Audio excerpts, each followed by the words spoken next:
del libro Preguntas y Respuestas. Hermana Edilma Tarazona con el tema La Iglesia. Muy buenas tardes desde el lugar donde se encuentra, desde acá de Santiago de Chile. Les mando un fuerte abrazo en el Señor, esperando en Dios y la Virgen María sigan adelante siempre con ese entusiasmo, con ese ánimo, siempre confiando en el Señor, pues, y abrazando la cruz de cada día que muchas veces se nos presenta y seguir adelante.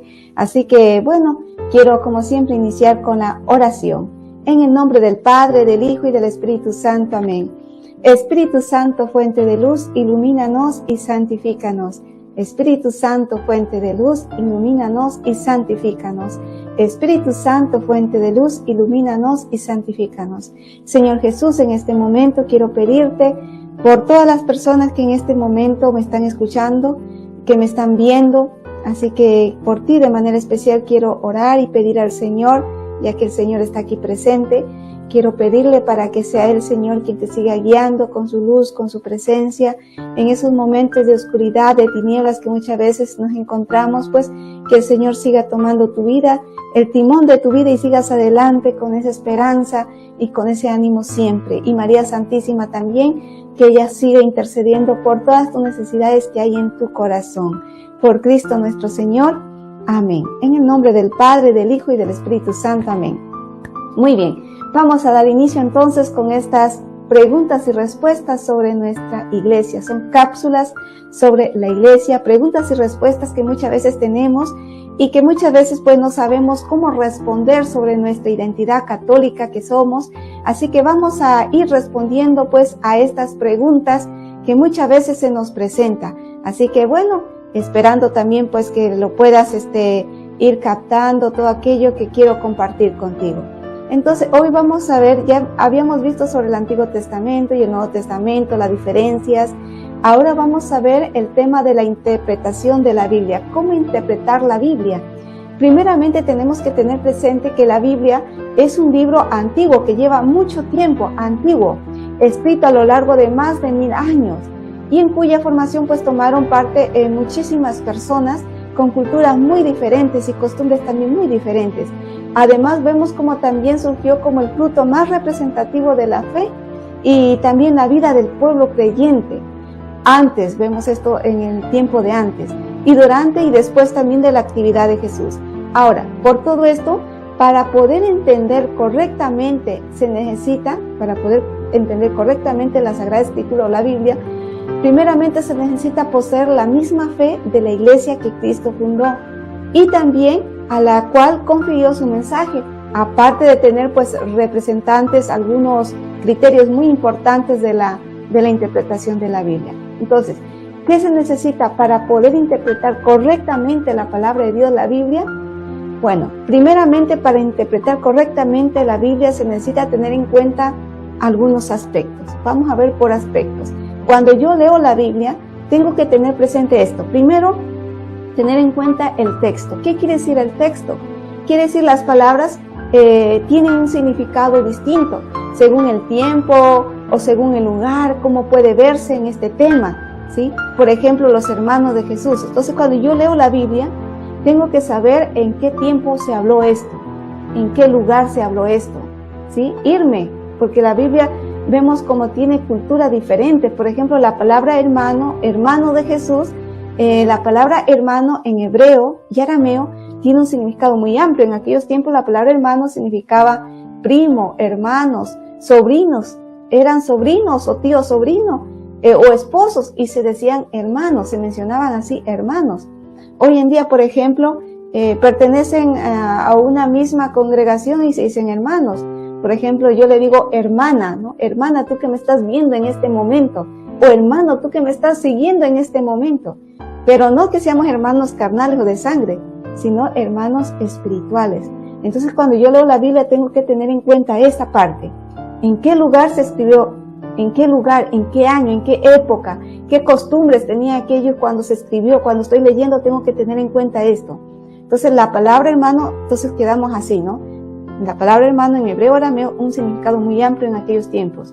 Hoy en día significa espiritual, hermanos en sentido espiritual. Después, también hay que tener en cuenta, cuando yo leo la Biblia, tener en cuenta el contexto. ¿Qué quiere decir el contexto?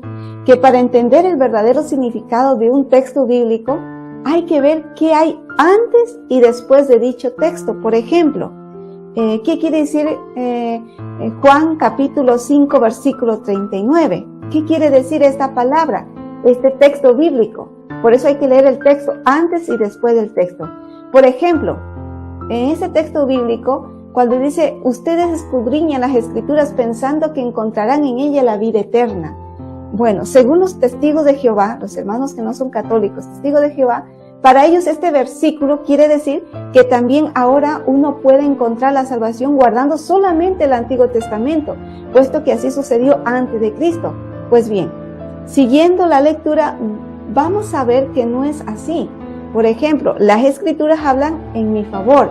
Sin embargo, dice, ustedes no quieren venir a mí, con lo cual tendrían la vida eterna. Esto está en Juan capítulo 5, versículo 39b y al versículo 40.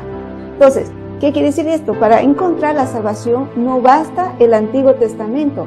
Es necesario acercarse a Cristo, viviendo sus exigencias. Entonces, no basta solamente como se dice, conocer el Antiguo Testamento.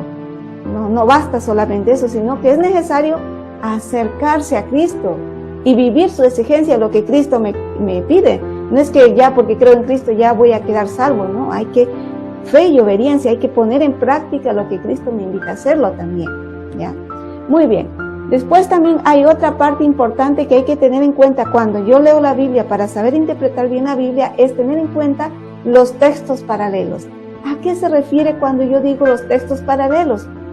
Se refiere que para entender un tema hay que ver todo lo que dice la Biblia al respecto. O sea, no basta tener en cuenta solamente un pasaje bíblico, sino, por ejemplo, si estoy leyendo el Antiguo Testamento, supongamos leemos de los alimentos puros e impuros, ¿ya? En la Biblia, en el Antiguo Testamento dice que no hay que comer nada impuro, ¿sí? El cerdo partido de dos, no puede comer uno, ni la sangre tampoco. Entonces, no solamente quedarme en este texto bíblico, hay que irme al Nuevo Testamento. ¿Y qué dice la Biblia en el Nuevo Testamento? Buscar todos los textos bíblicos relacionados a este tema. Por ejemplo, en el Nuevo Testamento dice Mateo 15:11, lo que entra por la boca no es impuro al hombre, sino lo que sale de la boca. Y hay otro texto bíblico, Timoteo, que dice, más bien hay que dar gracias a Dios, comer y dar gracias a Dios, más bien. Entonces, todo lo que Dios ha hecho es bueno, dice, ¿ya? Entonces vemos ahí como hay varios textos bíblicos que en el Nuevo Testamento dice pues que no es impuro, o sea, uno puede comer. Pero si me quedo solamente en el Antiguo Testamento, voy a quedarme así como que ya no es impuro, ya no puedo, ¿ya? Entonces vemos que hay que leer antes y después los textos paralelos que están relacionados a este tema. Después también hay que tener en cuenta lo presente que es la analogía de la fe. ¿Qué quiere decir analogía de la fe? Que siendo Dios el autor de toda la Biblia, no puede haber contradicción entre una verdad y otra. Es decir, si yo digo, o si la iglesia dice que María es virgen, en la Biblia tiene que estar que María es virgen, ¿sí? Y lo comprobamos por ejemplo, Isaías 7:14, aquí una virgen dará a luz un hijo y le pondrá por nombre Emmanuel.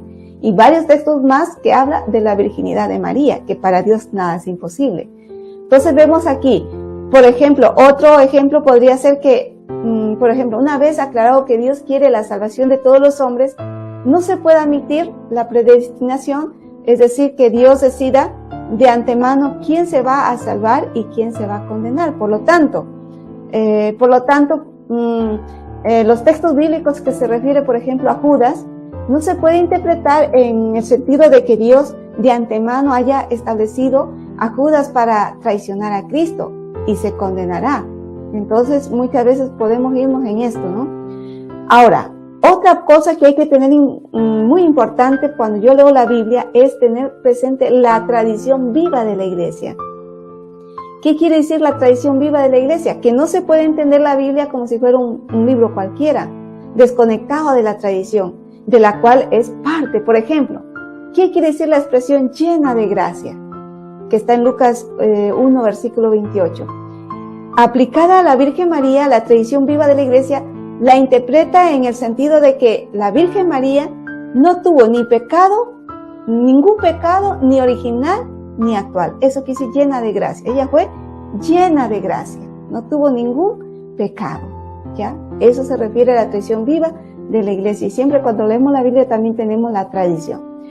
Entonces, eso es tener en cuenta todos estos textos bíblicos. Entonces, para poder interpretar con la Biblia, en resumen, primero tengo que tener en cuenta el texto, ¿sí?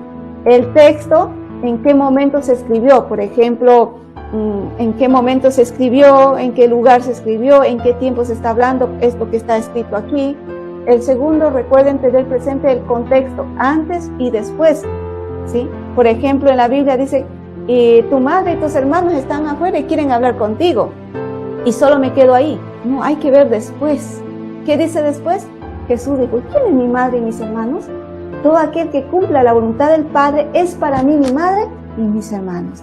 O sea, en sentido espiritual todos somos hermanos. Eso es lo que quiere decir, leer antes y después. Otro ejemplo, por ejemplo, tienes un pololo, ¿no? Una polola. Te enojaste, ya estás enojado. Híjole, ya, después el pololo te manda una carta. Y en esa carta tú la lees y estás enojada, pero lo lees y dice, nadie te quiere, híjole, nadie me quiere, ahora sí que nadie me quiere. Pero si yo después, se me pasa un poquito la melancolía, voy, agarro otra vez esa carta y empiezo a seguir leyéndola, porque está toda doblada, la desdoblo y bueno, empiezo a seguir leyendo. Nadie te quiere como yo. Híjole, ahí sí cambió la cosa, ¿verdad? Entonces, por eso hay que leer antes y después el texto. Y después también les había dicho tener presente la tradición viva de la Iglesia. También tener la tradición viva de la Iglesia. ¿Qué nos dice la Iglesia? La tradición. Tener en cuenta los textos paralelos, no solamente quedarme con un solo texto bíblico, sino que buscar todos los textos bíblicos que hablen de este tema. Por ejemplo, el bautismo de los niños. Buscar todos los textos bíblicos que hablen del tema del bautismo. Después tener también presente lo que es la analogía de la fe. Todo esto se refiere, ¿sí? Muy bien, pues que Dios y la Virgen María pues nos siga acompañando en este día de manera especial.